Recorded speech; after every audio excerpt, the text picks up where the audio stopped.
basically the same, but with one minor caveat. In the Old Testament, you know what represents the presence of God? The temple. The reason it was considered the temple is because the Spirit of God was in the Holy of Holies.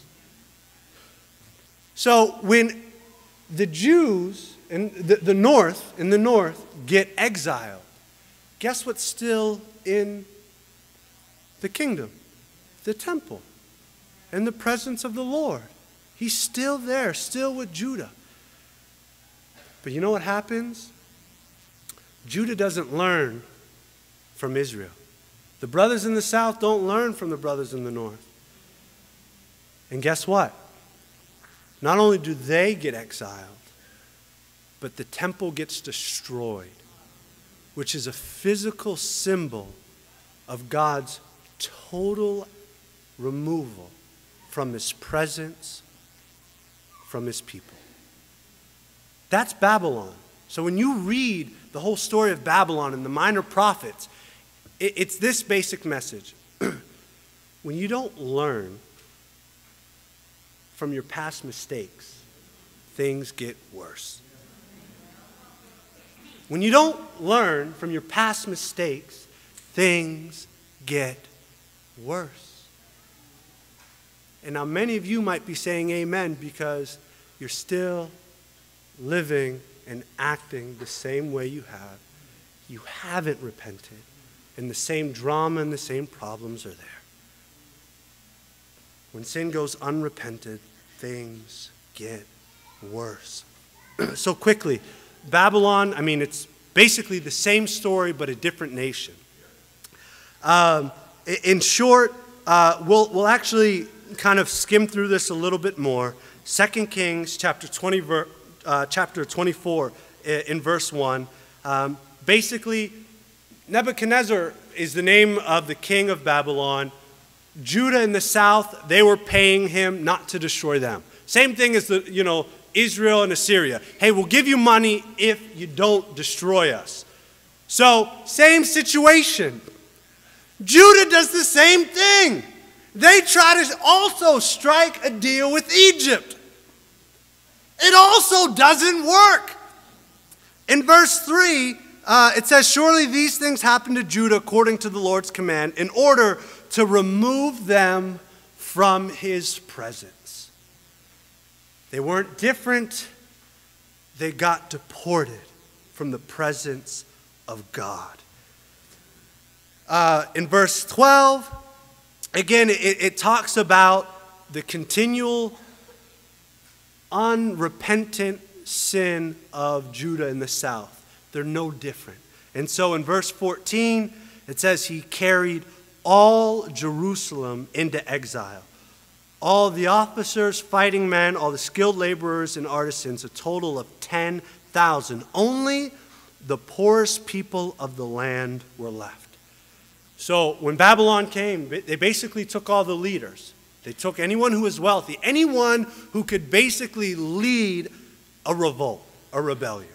So He basically took the ones, honestly, who had very little ambition and who would just work. And that's what they did. And they basically, when they took them into exile, they took the leaders and they sent them to different places in Babylon. So again, so they couldn't be near each other to try to, plan together. So in chapter 25, verse 8, we'll read this. So in chapter 25, verse 8, it says, "On the 7th day of the 5th month in the 19th year of Nebuchadnezzar, king of Babylon, Nebuzaradan, commander of the imperial guard, an official of the king of Babylon, came to Jerusalem. He set fire to the temple of the Lord, the royal palace, and all the houses of Jerusalem. Every important building he burned down. The whole Babylonian army under the commander of the imperial guard broke down the walls around Jerusalem. Nebuzaradan and the commander of the guard carried into exile the people who remained in the city, along with the rest of the populace and those who had deserted to the king of Babylon. But the commander left some of the poorest people of the land to work the vineyards and the fields. Be different or be deported. If you look at your timeline, one of the most sobering visuals for me when I look at this is in the north. Notice after Hoshea in Assyria, it's blank. The northern part of the kingdom no longer exists. Talk about the effects of sin. And then you look now at Judah, not learning from the lessons of the past. And after Zedekiah, it's blank again. Basically, after Babylon, all of Israel is basically deported. They're all gone.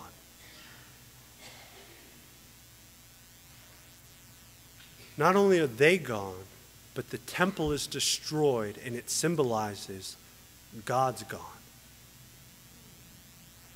Again, it's the way us. Is God gone in your life? Or every day, are you different? Are you holy as He is holy? And so therefore, you have fellowship with God.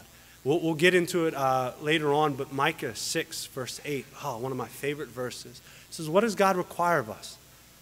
To love mercy, to act justly, and to humbly walk with God. Are you walking with God? You can't walk with God unless you are different. So there's the map. Babylon, what they're ruling, Israel is gone. Good news! So here we are.